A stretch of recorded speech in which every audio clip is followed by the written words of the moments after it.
Life में change आए, एक बड़ा परिवर्तन आए और एक स्थायी परिवर्तन आए, वो भी इस बजट में प्रयास किया गया है।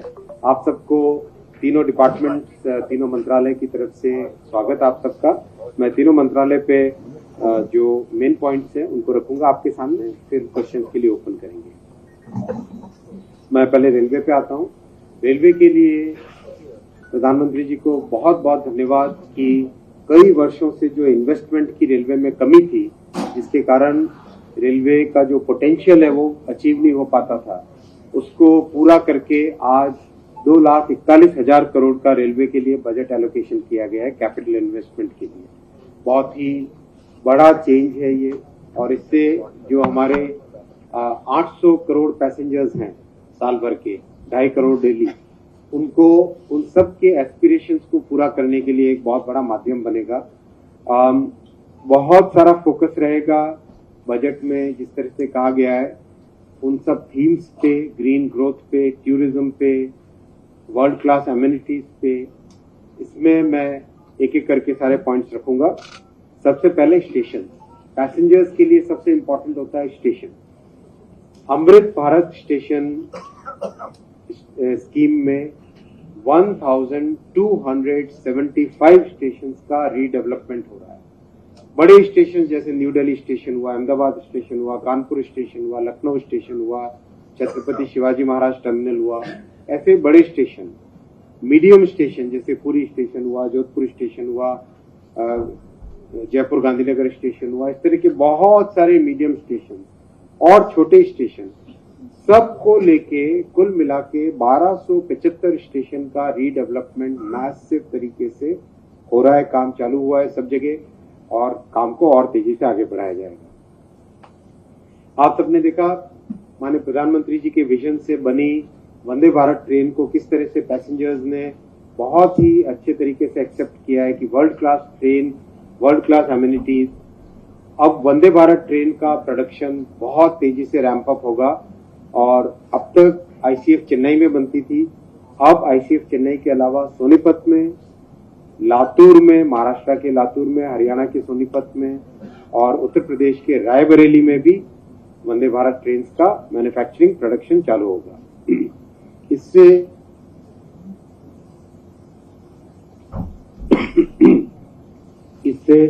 जो देश के कोने कोने को जोड़ने का प्रधानमंत्री जी का जो विजन है वंदे भारत ट्रेन से, वो इस प्रोडक्शन के रैंप अप होने से पूरा होगा। आत्मनिर्भर भारत की एक और मिसाल है हाइड्रोजन ट्रेन, जो कि ग्रीन ग्रोथ का जो आज आपने बजट में देखा थीम है, उसी थीम में इंक्लूडेड है। दिसंबर 2023 तक हाइड्रोजन ट्रेन बन के निकलेगी, जो कि पूरी तरह से भारत में डिजाइन, भारत में मैन्युफैक्चर। साथ ही साथ जितने हमारे हेरिटेज सर्किट्स हैं उन सब में पहले हाइड्रोजन ट्रेन को चलाया जाएगा। जैसे कालका शिमला हेरिटेज सर्किट है, ऐसे सर्किट्स में पहले हाइड्रोजन ट्रेन को चलाया जाएगा और फिर बाद में उसको और ज्यादा विस्तृत किया जाएगा। ग्रीन ग्रोथ के दूसरे इनिशिएटिव में आपने देखा अभी तक करीब 85% से ज्यादा रेलवे नेटवर्क इलेक्ट्रीफाई हो चुका है। अब इलेक्ट्रिसिटी भी ग्रीन तरीके से आए, उसके लिए बड़े आकार में सोलर प्रोजेक्ट्स लगाए जाएंगे, ultra mega solar plants.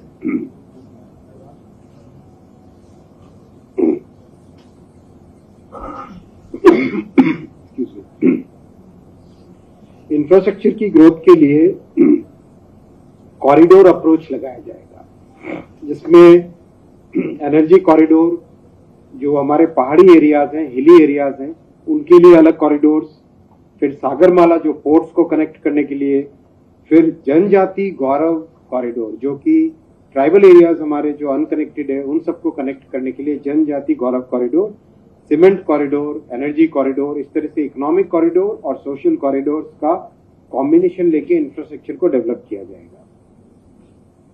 Bullet train का बहुत ही अच्छा प्रोग्रेस है।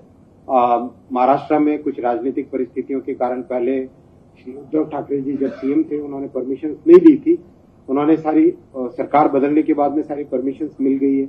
इस साल बहुत फोकस रहेगा महाराष्ट्र के सेक्शन में भी किस तरह से बुलेट ट्रेन का डेवलपमेंट, उसका कंस्ट्रक्शन तेजी से आगे बढ़े। टूरिज्म भी बहुत बड़ा थीम है इस साल के बजट का। उसमें आपने सबने देखा ही है कि भारत गौरव ट्रेन कितनी पॉपुलर है। रामायण सर्किट है, जगन्नाथ सर्किट है, काशी विश्वनाथ सर्किट है, शिरडी साई बाबा सर्किट है। अब उसी कड़ी में कम से कम 5 या 6 नए सर्किट और जोड़े जाएंगे और बहुत जल्दी उसके अनाउंसमेंट्स आपके सामने आएंगे। अब मैं आता हूँ टेलीकॉम पे। टेलीकॉम में पिछले वर्ष 1 अक्टूबर 2022 को माननीय प्रधानमंत्री जी ने 5G का रोल आउट किया था। तब टारगेट था कि मार्च 31, 2023 तक 200 शहर जुड़ने चाहिए 5G से।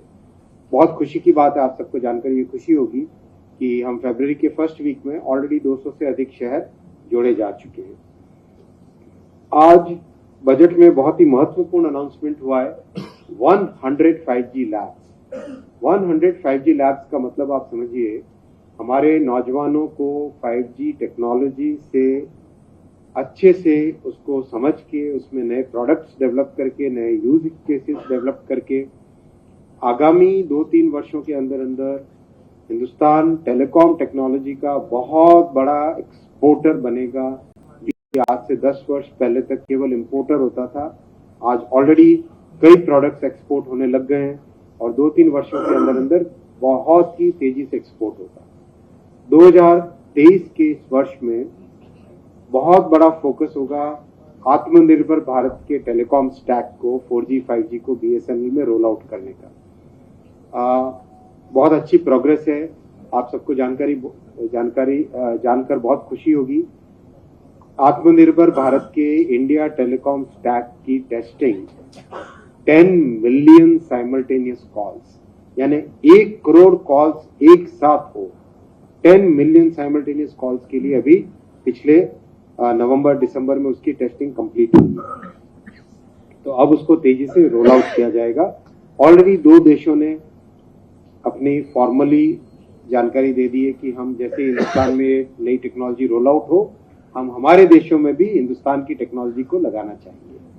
तो टेलीकॉम में बहुत ही अच्छा बजट में प्रोविजन रखा गया है और डिजिटल के लिए तो बहुत ही मैं माननीय प्रधानमंत्री जी को बहुत बहुत धन्यवाद देता हूं, माननीय वित्त मंत्री जी को बहुत बहुत धन्यवाद देता हूं कि जो डिजिटल में प्रधानमंत्री जी के डिजिटल इंडिया के विजन को आज दुनिया भर में जो माना गया है उसको और विस्तृत किया जा रहा है, उसको और नए डायमेंशंस दिए जा रहे हैं।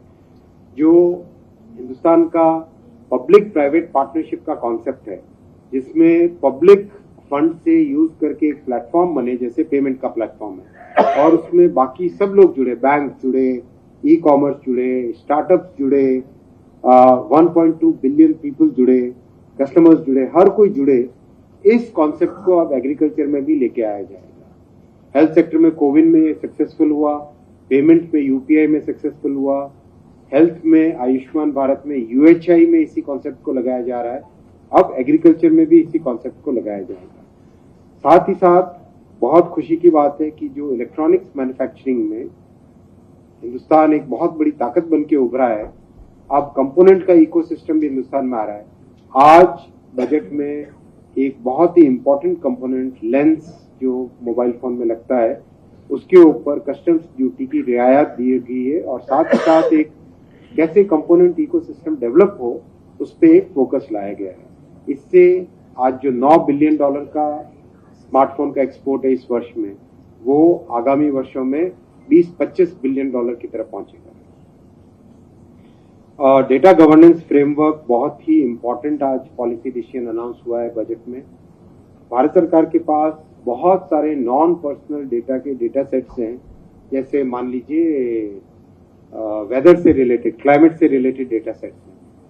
अब क्लाइमेट से रिलेटेड 20-25 वर्षों का जो डेटा सेट है, क्या उसका उपयोग करके फार्मर्स को, हमारे किसानों को एक बहुत ही ऑथेंटिक तरीके से वेदर की और क्लाइमेट की जो प्रेडिक्शंस है वो दी जा सकती है।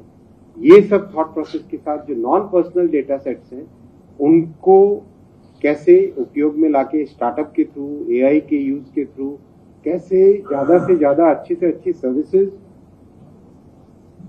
सिटीजन्स तक पहुंचाई जा सके, उस थॉट प्रोसेस के साथ इस पॉलिसी को अनाउंस किया गया है। और ईज ऑफ लिविंग में डिजी लॉकर का आप सबने तो इसका उपयोग किया ही होगा। बहुत ही इफेक्टिव एक मैकेनिज्म है, बहुत ही इफेक्टिव टूल है ये। इसका KYC अक्रॉस डिफरेंट सर्विसेज के लिए उपयोग होगा। ये आज के बजट में अनाउंस हुआ है। आपने देखा AI के लिए 2023 एक वाटरशेड, एक टिपिंग पॉइंट वाला वर्ष है। ऐसे में हिंदुस्तान में जहां AI का टैलेंट मैक्सिमम अवेलेबल है, दुनिया भर में AI का टैलेंट हाईएस्ट कॉन्सेंट्रेशन इंडिया में, ऐसे में आज 4 सेंटर्स ऑफ एक्सीलेंस अनाउंस हुए हैं, जो कि AI को कैसे हम अपनी सर्विस डिलीवरी में यूज कर सके, बेटर फैसिलिटीज प्रोवाइड करने में यूज कर सके, उसके लिए इन सेंटर्स ऑफ एक्सीलेंस का यूज किया जाएगा। तो इस तरह से तीनों मंत्रालय कवर हुए। Now it is open for question.